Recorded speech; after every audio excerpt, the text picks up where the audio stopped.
네, 여러분 안녕하십니까.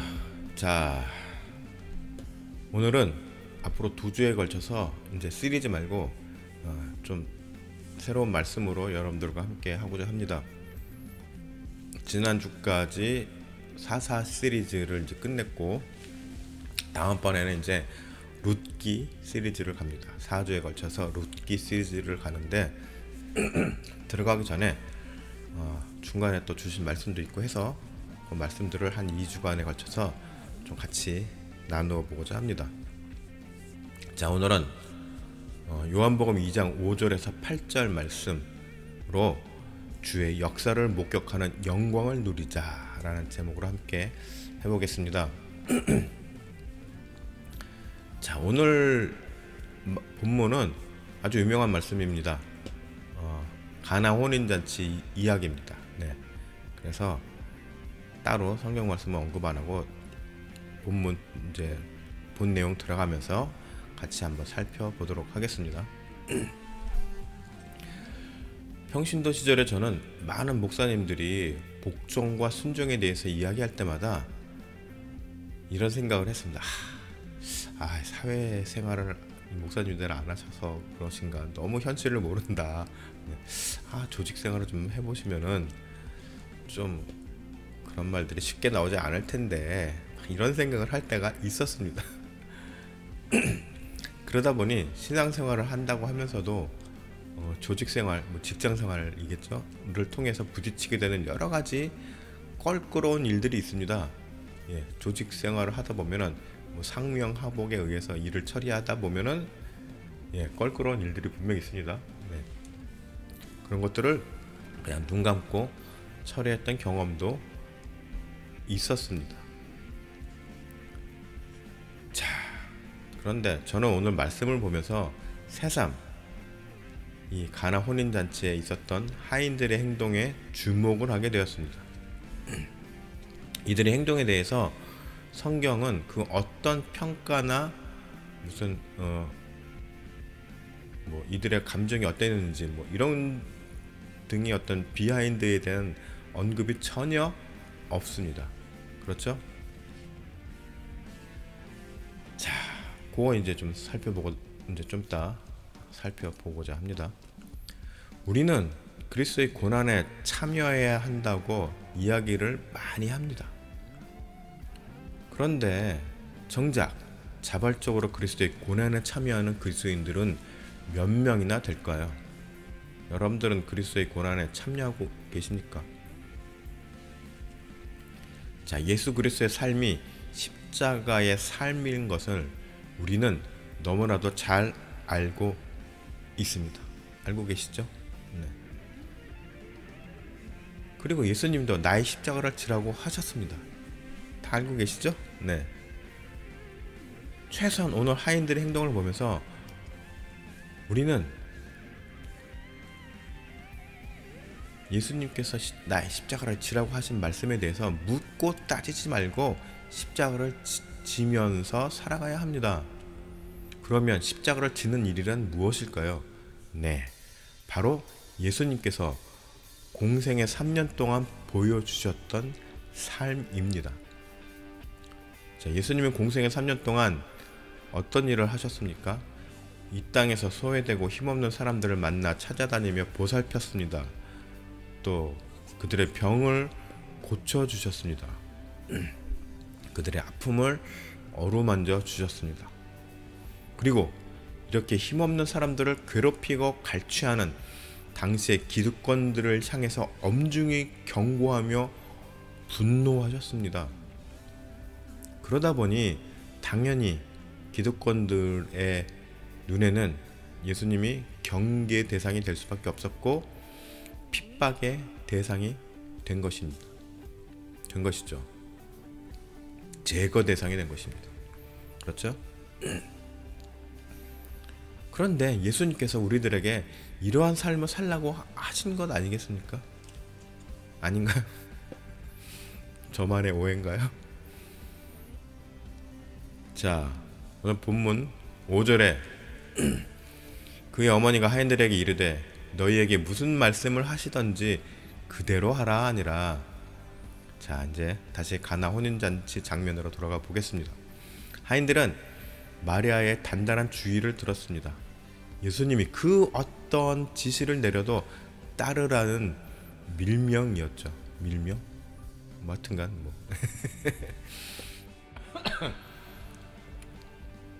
하인들이 어차피 말을 듣는 입장이니까 처음에는 별 부담 없이 대답했을 것입니다. 아, 예, 뭐 예수님께서 뭐 시키신 대로 다 하겠습니다. 뭐 이렇게 대답했을 것입니다. 그런데 문제는 예수님이 내린 명령의 내용이죠. 자, 6절에 거기에 유대인의 정결 예식에 따라 두세 통 드는 돌 항아리 6이 놓였는지라. 자, 돌 항아리에 담긴 물이란 것이 뭡니까? 예, 사람들이 실내로 들어올 때 발을 씻을 물입니다. 당시 유대인들은 이제 우리들이 말하는 좀 슬리퍼 같은 거를 이제 신고 다녔죠. 그러니까 땅이 요즘처럼 뭐 아스팔트 길도 아니고, 그러니 실내 들어올 때는 당연히 그 돌 항아리에 물을 떠서 발에 붓고 이제 발을 씻었겠죠. 자, 그러니 발을 씻는 물입니다. 발을 씻을 물입니다. 그러니까 이 물이 당연히 식수로 쓰기에는 좀 부적절한 물임을 하인들은 잘 알고 있었을 것입니다. 아무렴 식수로 쓸 물과 그렇게 발 씻을 물의 어떤 그 식수의 그 요즘으로 치면 뭡니까? 그 물의 질의 그 등급이 조금은 더 더럽겠죠. 예, 더러웠겠죠. 예, 그냥 알고 먹기에는 왠지 찝찝한 그런 물이었을 것입니다. 그렇겠죠? 네. 자, 7절에 보면은 예수께서 그들에게 이르시되 항아리에 물을 채우라 하신즉 아기까지 채우니. 자,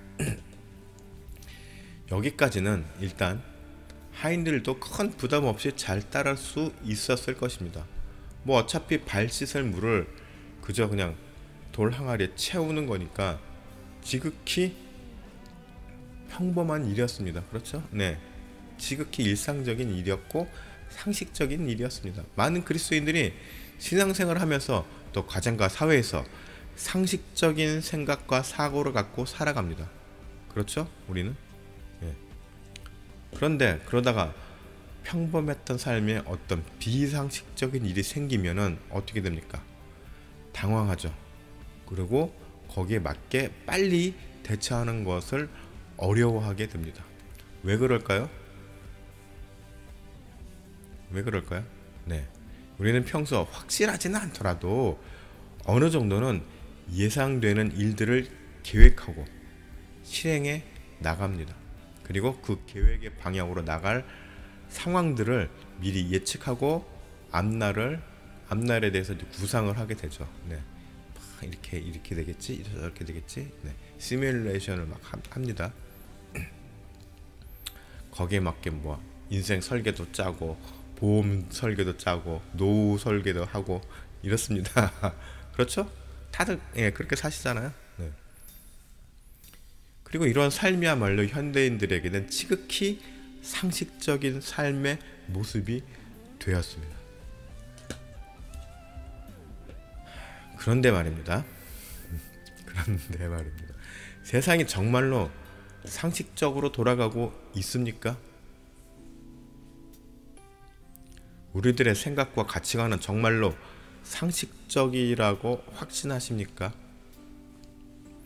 자, 요즘 많은 세계인들이 미국을 비롯해서 한국 드라마에 굉장히 열광을 합니다. 예를 들어서 뭐 저도 좀 재밌게 봤는데 이상한 변호사 우영우를 보면서 아주 인간적인 이야기에 감동을 하고 눈물을 흘립니다. 그러면서 장애인에 대한 편견 없는 세상에 대해서 이야기들을 합니다. 네. 그런데 현실 생활 세상에서의 모습은 어떻습니까? 네, 여전히 장애인에 대한 편견이 많죠. 장애인뿐입니까? 근데 인종 간의 편견도 아직도 심하지 않습니까? 네. 요즘에도 유럽이나 다른 미국도 마찬가지지만 한국 사람들이 다니다 보면은 심심찮게 인종차별적 말을 놀림을 당하는 사례가 굉장히 많다고 합니다. 세상은 아직도 비상식적입니다. 자, 또 많은 사람들이 오징어 게임을 보면서 비인간적인 캐릭터에 분노하고 아무 거리낌 없이 살인을 즐기는 소위 상위 계층의 주체자들을 향해 분노합니다. 그런데 우리는 지금 우크라이나에서 탱크 수십 대가 폭파되는 장면을 중계 보듯이 보고 있습니다. 그런데 여러분들 그거 아십니까? 탱크 한 대에는 최소한 그 안에서 타고 있는 사람들이 최소한 3명, 4명, 많을 경우 5명까지도 됩니다. 그러니까 탱크 한 대가 팍 폭파가 되면 그 안에 사람이 5명, 4명, 5명이 그냥 죽어나가는 것입니다. 또 우크라이나의 도시의 집과 아파트가 폭격으로 무너지는 모습을 무슨 스포츠 중계 보듯이 우리는 보면서 살아갑니다. 과연 오징어 게임 같은 일들이 드라마 속에서나 존재하는 것일까요? 이미 우리 현실에서 존재하고 있지 않습니까? 그런데 우리는 어떻습니까?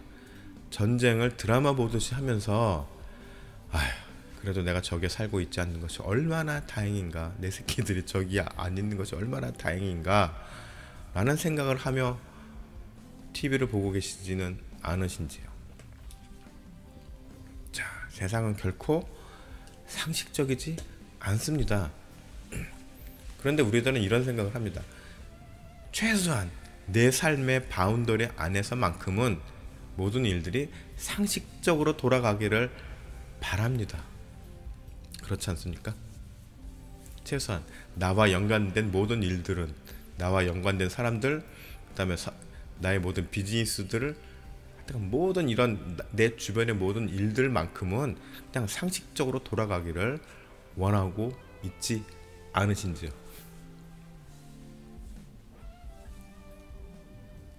8절 보겠습니다. 이제는 떠서 연회장에게 갖다 주라 하시매. 예수님께서 이렇게 말하십니다. 자, 발을 씻을 물을 떠서 연회장에게 갖다 주라고 명령을 내렸습니다.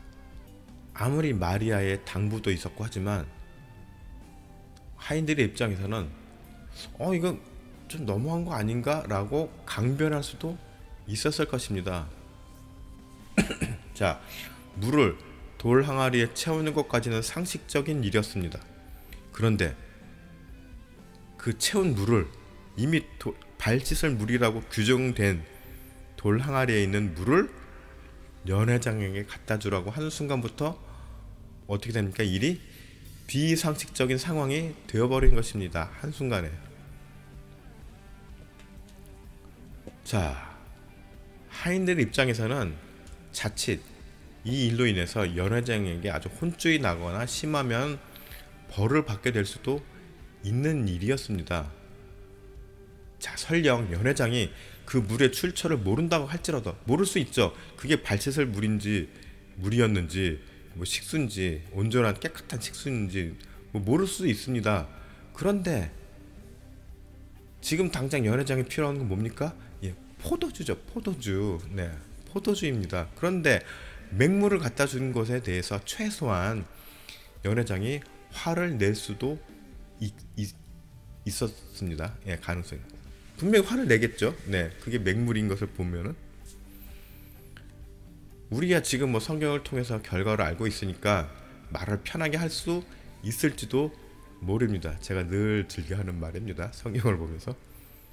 그런데 당시 현장의 하인들이 바로 나 자신이라고 한다면 여러분들은 어떻게 행동하셨겠습니까? 자, 저라면 최소한 예수님께 건이라도 이건 좀 아닌 것 같은데요? 어떻게 이 물을 갖다 주죠? 이렇게 건이라도 해보고 상황이 이게 불안하고 아니다 싶으면은 그냥 그 자리를 몰래 피해 도망이라도 가려고 했을 것입니다. 그런데 8절 끝에 보면 어떻게 했습니까? 갖다 주었더니 하인들은 갖다 줬습니다. 궁시렁 대면서 갖다 줬는지 묵묵히 그냥 탁 받고 갖다 줬는지 뭐 알 길은 없습니다. 하인들의 상태, 심리 상태에 대해서는 언급을 하지 않았으니까. 그러나 생각해 보건대 속으로는 나름 많이 긴장하지는 않았을까 상상을 해봅니다.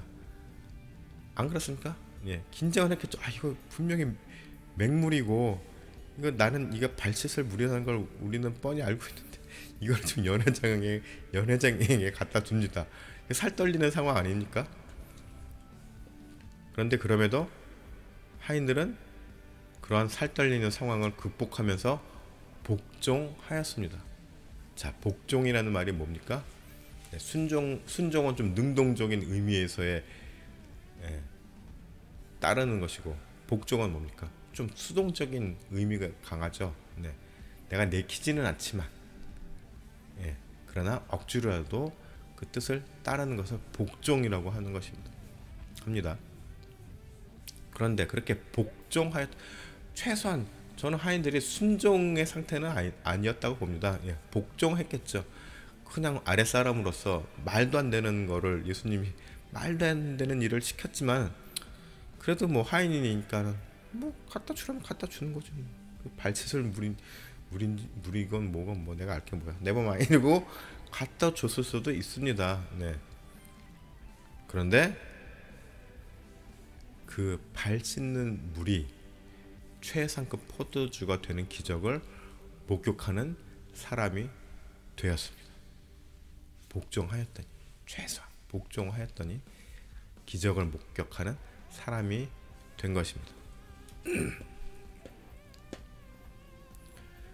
자, 그리스도인으로서 예수님의 삶을 따르는 길은 이처럼 때로는 합리적인 판단으로는 이해하기 힘든 길을 가야 할 수도 있습니다. 이건 지금 현실에서도 그렇습니다. 그래서 때로는 하나님께서 많은 사역자들을 부르실 때 일단 먼저 강권적으로 부르시기도 합니다. 저도 뭐 그 속에 포함된 사람일 수 있습니다. 자, 고린도후서 5장 14절에 그리스도의 사랑이 우리를 강권하시는도다. 우리가 생각하건대 한 사람이 모든 사람을 대신하여 죽었은즉 모든 사람이 죽은 것이라. 자, 우리가 하나님으로부터 어떤 강권, 거의 반강제적으로 따라오라고 하는 명령을 받을 때 끌려갈 수밖에 없는 상황이 되었을 때 그 자체를 예수 그리스도의 사랑이라고 표현합니다. 고린도 후서에서는. 네. 그런데 사랑이지만 그렇게 강권할 만큼 사람들이 자발적으로 따라오기가 쉽지가 않습니다. 그만큼 예수님을 따르는 것이 어렵다는 말입니다. 쉽지가 않은 일입니다. 상식적으로 생각했을 때,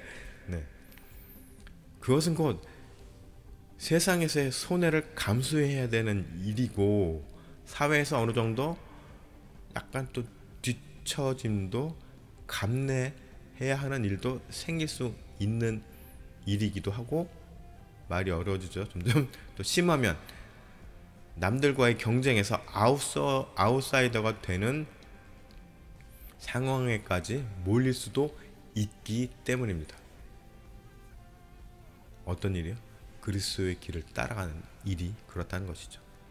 그렇기 때문에 갈등할 수밖에 없고 고민하게 되는 거겠죠. 누구처럼요? 네, 예수님의 권위를 뿌리쳤던 부자 청년 말입니다. 부자 청년이 예수님을 따르기를 원했지만은 너의 재산을 다 가난한 사람들에게 나를 나눠주고 나를 따르라고 했을 때 청년이 심히 고뇌했죠. 심히 그냥 그냥 살짝 고민한 게 아니라 아주 심히 고민했습니다. 그 청년 딴에는. 그런데 고민 끝에 어떻게 됐습니까?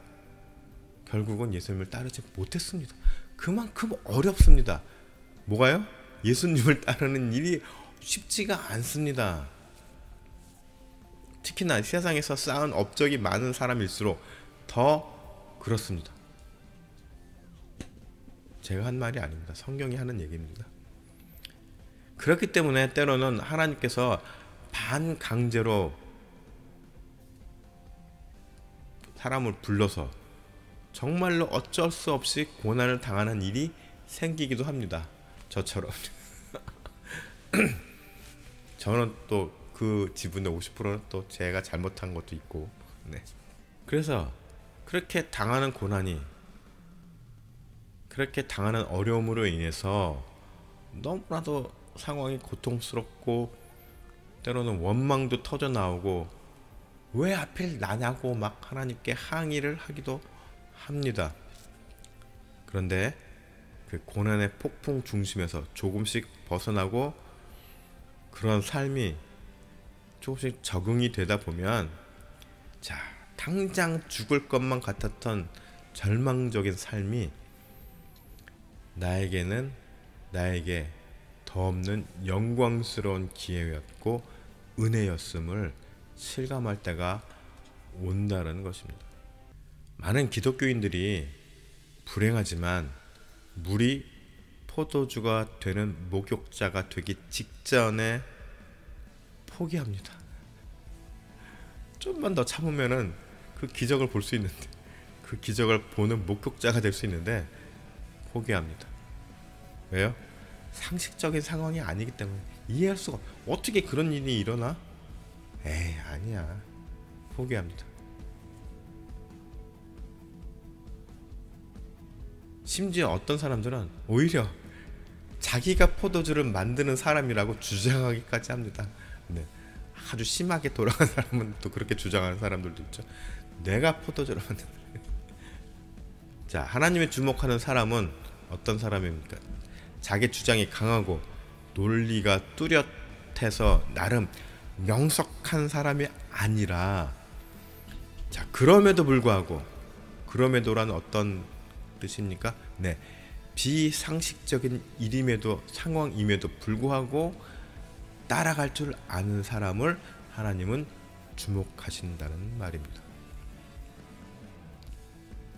저도 뭐 능동적으로 하나님의 뜻을 순종하며 따른 사람이 아니었기에 이렇게 뭐 앞장서서 주님의 뜻대로 사는 사람들을, 그런 분들을 보면은 참 존경의 마음을 보냅니다. 그래서 제가 존경하는 분들이 몇 분 계십니다. 자, 이렇게 생각해 보니까 가나 혼인잔치에 있던 그 예수님의 명령을 따랐던 하인들이야말로 정말로 존경할 만한 진정한 믿음의 사역자들임을 우리는 알 수 있습니다. 일단 그렇게 순종한 것 자체가, 복종했건 뭐 따랐다는 것 자체가 굉장히 존경할 만한 일이 되는 것입니다. 자, 여태까지 뭐 우리가 살아온 어떤 삶의 패턴이 있으니까 당장 우리의 삶을 180도 바꿀 수는 없겠지만, 최소한 이제는 우리가 세상이 요구하고 강요하는 어떤 상식의 틀에서 벗어나고자 고민하고 몸부림치며 예수 그리스도의 십자가를 바라보아야 할 것입니다. 나는 과연 주님의 십자가 길로 잘 가고 있는 것인가? 여러분들 모두 때로는 우직한 믿음으로 주님의 길을 따라감으로 정말 놀라운 하나님의 일을 경험하게 되는 영광스러운 목격자들이 되시기를 축복합니다.